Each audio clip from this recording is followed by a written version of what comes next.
2 जून 1947 जब दिल्ली के एक कमरे में करीब दर्जन भर लोग मिलकर करोड़ों लोगों का भविष्य लिखने जा रहे थे। करीब 1.5 दशक से मुस्लिम लीग जिस पाकिस्तान की रट लगा रही थी, वो आज कागजों में उनके सामने सच होने जा रहा था। सिर्फ 2 हफ्तों में भारत के खंडित होने की योजना पर मोहर लग गई। भगवान राम के बेटे लव का बसाया लाहौर, ढाकेश्वरी माता का तीर्थ ढाका, गुरु नानक देव जी का जन्म स्थान ननकाना अब 2 टुकड़ों में बंटने जा रहा था।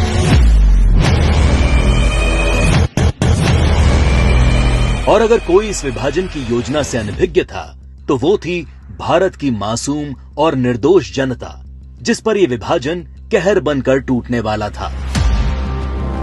1947 को अंग्रेजों द्वारा किया विभाजन देश का पहला विभाजन नहीं था।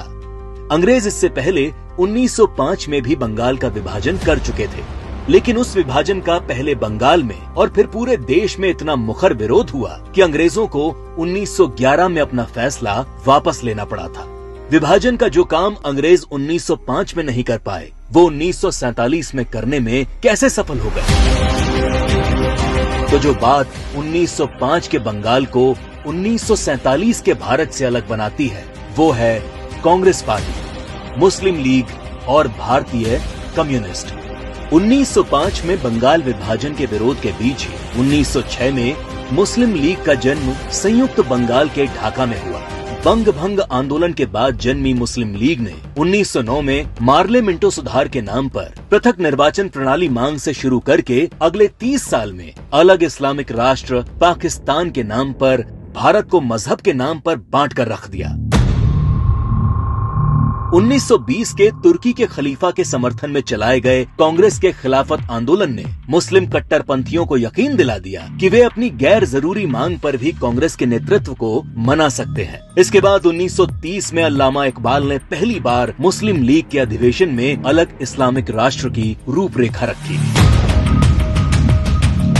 इकबाल की कल्पना के इस अलग इस्लामिक देश के लिए पाकिस्तान नाम सबसे पहले चौधरी रहमत अली ने प्रयोग किया। जब 1933 के तीसरे गोलमेज सम्मेलन में चौधरी रहमत अली ने पाकिस्तान अभी नहीं तो कभी नहीं नाम के पर्चे बांटे और करीब 7 साल बाद 1940 में लाहौर अधिवेशन में मुस्लिम लीग ने पहली बार पाकिस्तान नाम के अलग इस्लामिक देश का प्रस्ताव पास किया और 1947 में 10 लाख लोगों की लाश पर चढ़कर एक अलग इस्लामिक देश बना लिया।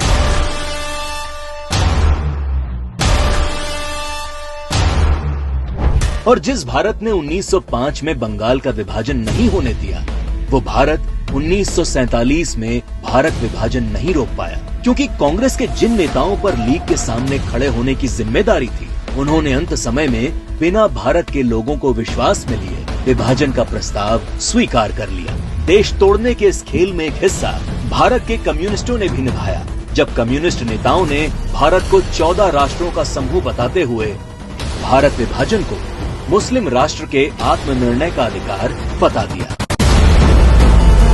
साल 1945 में अग्रणी कम्युनिस्ट सिद्धांतकार कॉमरेड जी अधिकारी ने मुस्लिम लीग की मांग को न्याय संगत बताते हुए एक थीसिस दी।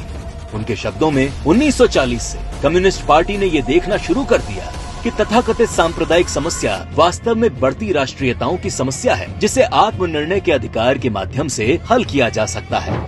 यदि हम इसके प्रगतिशील सार को देखें, तो पाकिस्तान की मांग वास्तव में पंजाब, पठान, सिंध, बलूचिस्तान और पूर्वी प्रांतों की मुस्लिम राष्ट्रीयताओं के क्षेत्रों के आत्मनिर्णय के अधिकार की मांग है। जब देश का विभाजन हकीकत बनना तय हो गया, तब सर रेडक्लिफ को भारत और पाकिस्तान की सरहद तय करने की जिम्मेदारी सौंपी गई। रेडक्लिफ इससे पहले कभी भारत नहीं आए थे। उन्हें भारत की सांस्कृतिक विरासत, सभ्यता, मूल्यों, तीर्थों के विषय में कोई जानकारी नहीं थी।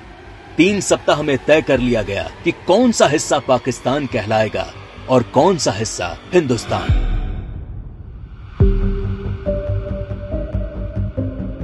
सदियों से एक जैसे इतिहास, भाषा, बोली, खान पान लिए रह रहे लोग, गांव और शहर रातों रात 2 देश बन गए। करीब 1.5 करोड़ लोग रातों रात बेघर हो गए और करीब 10 लाख से अधिक लोग इस विभाजन के नाम पर काल के गाल में समा गए।